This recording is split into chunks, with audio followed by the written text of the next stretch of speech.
Hello friends, स्वागत है आप लोग का हमारे यूट्यूब चैनल अर्चना ऑनलाइन क्लासेस में। आज के इस वीडियो में हम बिहार डीएलएड इंट्रेंस एग्जाम 2024 के लिए यहाँ पर आपके साइंस के लाइट चैप्टर से जो है रिफ्लेक्शन जो है यानी कि अपवर्तन और अपवर्तन चैप्टर से परावर्तन और अपवर्तन चैप्टर से हम जो है आपके 20 क्वेश्चंस को लेकर आए हुए हैं। तो वीडियो को अंत तक जरूर देखें और वीडियो पसंद है तो वीडियो को लाइक जरूर करें, अपने दोस्तों के साथ शेयर करें। तो स्टार्ट करते हैं हम लोग अपना वीडियो।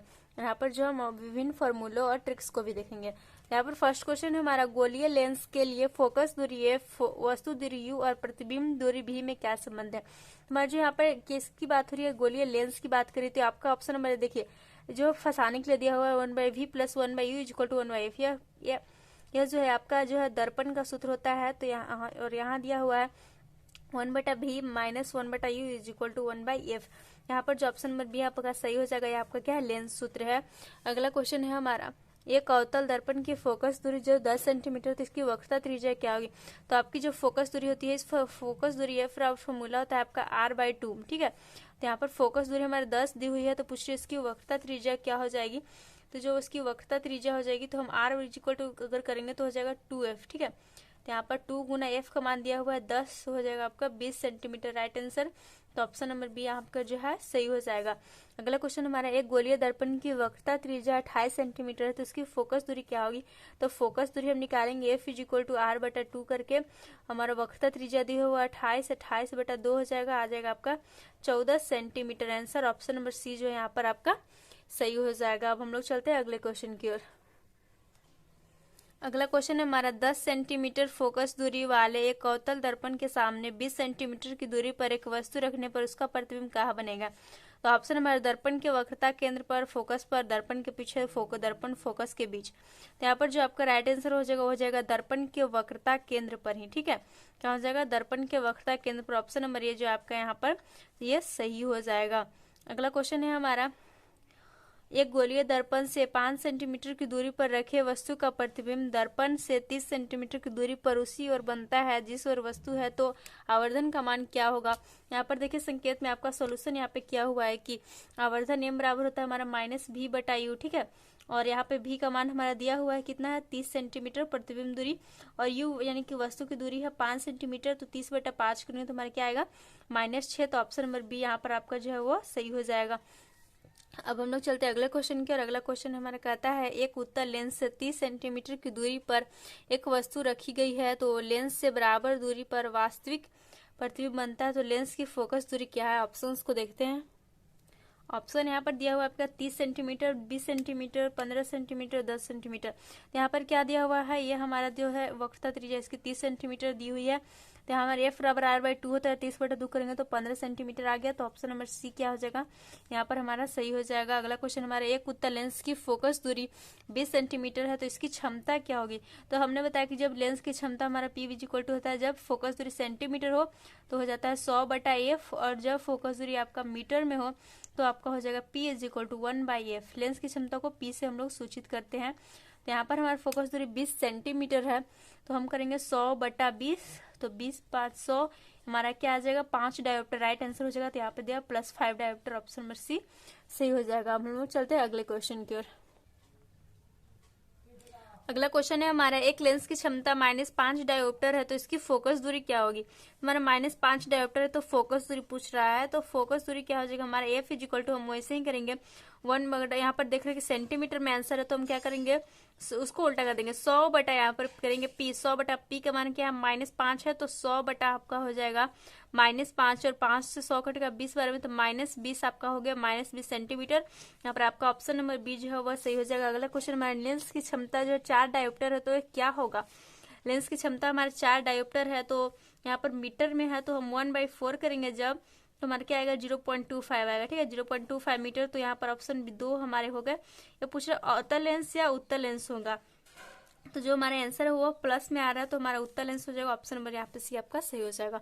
अगला क्वेश्चन हमारा, किसी दर्पण के सामने चाहे कितनी दूरी पर खड़े हो आपका प्रतिबिंब सदैव सीधा बनता है, तो दर्पण क्या है, सदैव सीधा बन रहा है। तो समतल दर्पण में भी हमारा प्रतिबिंब सीधा बनता है, अवतल दर्पण में भी एक स्थिति आती है जिसमें प्रतिबिंब जो सीधा बनता है। जो हमारा पूछ रहा है कि कितनी दूरी पर खड़ा आपका प्रतिबिंब सदैव सीधा बनता है, तो सीधा के लिए हमारा समतल या अवतल, यहाँ पर ऑप्शन नंबर डी जो है वो सही हो जाएगा। हम लोग चलते हैं अगले क्वेश्चन की ओर।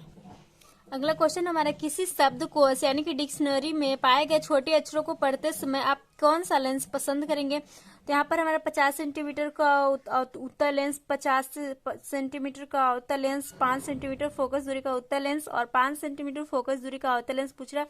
तो मैं आपका जो सही राइट आंसर हो जाएगा 50 सेंटीमीटर फोकस दूरी का अवतल लेंस से आपका ऑप्शन नंबर बी जो है वह सही हो जाएगा। अगला क्वेश्चन हमारा, एक पिक्चर दिया हुआ है यहाँ पर, बोल रहा है कि उत्तल लेंस से अपवर्तित 4 किरणों को दर्शाया गया है, तो कौन जो है वह किरण जो है वह गलत है आपका? ऑप्शन दिया हुआ है 1 2 3 4। जब इस पिक्चर को जो है वह ध्यान से देखने पर देखते हैं, यहाँ पर जो 4 वाली किरण है वो नीचे से जा रही है और जाकर ऊपर समानांतर हो जा रही है, और यहाँ हमारा क्या उत्तल लेंस दिया हुआ, तो हमारा जो राइट आंसर हो जाएगा वो हो जाएगा 51 का हमारा D4 हो जाएगा कि यह किरण जो है वह गलत है। अगला क्वेश्चन की ओर चलते हैं।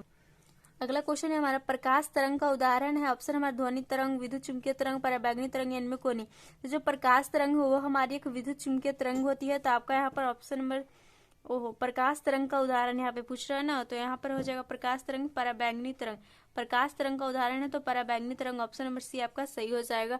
अगला क्वेश्चन है हमारा, दंत विशेषज्ञ किस दर्पण का उपयोग मरीजों के दांत का बड़ा प्रतिबिंब देखने के लिए करते हैं?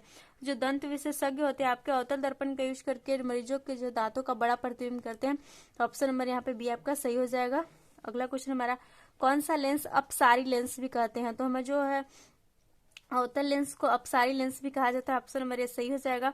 और उत्तल लेंस को आपका जो है वो अभिसारी लेंस भी कहा जाता है, ठीक है, अभिसारी लेंस भी कहा जाता है उत्तल लेंस को। अब हम लोग चलते हैं अगले क्वेश्चन के।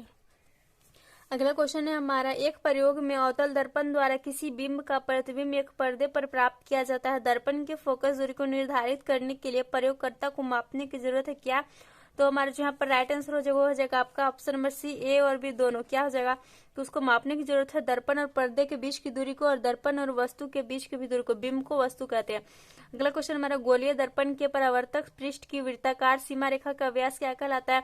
तो इसका जो परावर्तक पृष्ठ की वृत्ताकार सीमा रेखा का व्यास है, यह हमारा जो है वह गोलीय दर्पण का द्वारा कहलाता है। इसे हम लोग डी से सूचित करते हैं, ऑप्शन नंबर हमारा यहाँ पे डी सही हो जाएगा। अगला क्वेश्चन हमारा, निम्नलिखित में से कौन उत्तल दर्पण की फोकस दूरी है जिसकी वक्रता त्रिज्या 32 है? तो 32 है, यानी कि इसका हाफ करेंगे हम तो 16 आएगा, तो ऑप्शन नंबर सी आपका यहाँ पर सही हो जाएगा। अभी हमने जो है फॉर्मूले को देखा है, आपका जो है राइट आंसर हो जाएगा ऑप्शन नंबर सी। अब हम लोग चलते हैं अगले क्वेश्चन की ओर।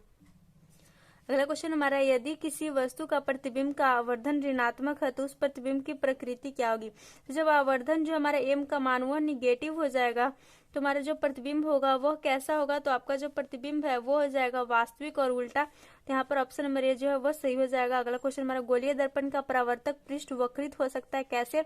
तो गोलीय दर्पण का बोल रहा है यहाँ पर, तो जो है वो अंदर या बाहर की ओर हो सकता है। गोलीय दर्पण दो प्रकार के होते हैं, अवतल और उत्तल। तो एक होता है अंदर की ओर, एक होता है बाहर की ओर।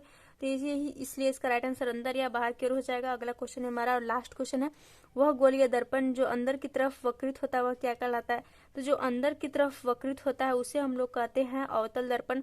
आपका राइट आंसर हो जाएगा ऑप्शन नंबर ए। इस तरह हमने यहाँ पर जो साइंस के लाइट के चैप्टर से परावर्तन और अपवर्तन से कुल जो है 20 क्वेश्चन को कर लिए। आप लोग को वीडियो पसंद आए, वीडियो को लाइक कर दोस्तों के साथ शेयर करो, और भी न्यू वीडियोस के लिए हमारे चैनल को सब्सक्राइब करें। अपने एंट्रेंस एग्जाम की एक अच्छी और बेहतर तैयारी के लिए हमारे चैनल के साथ बने रहें। Thanks for watching.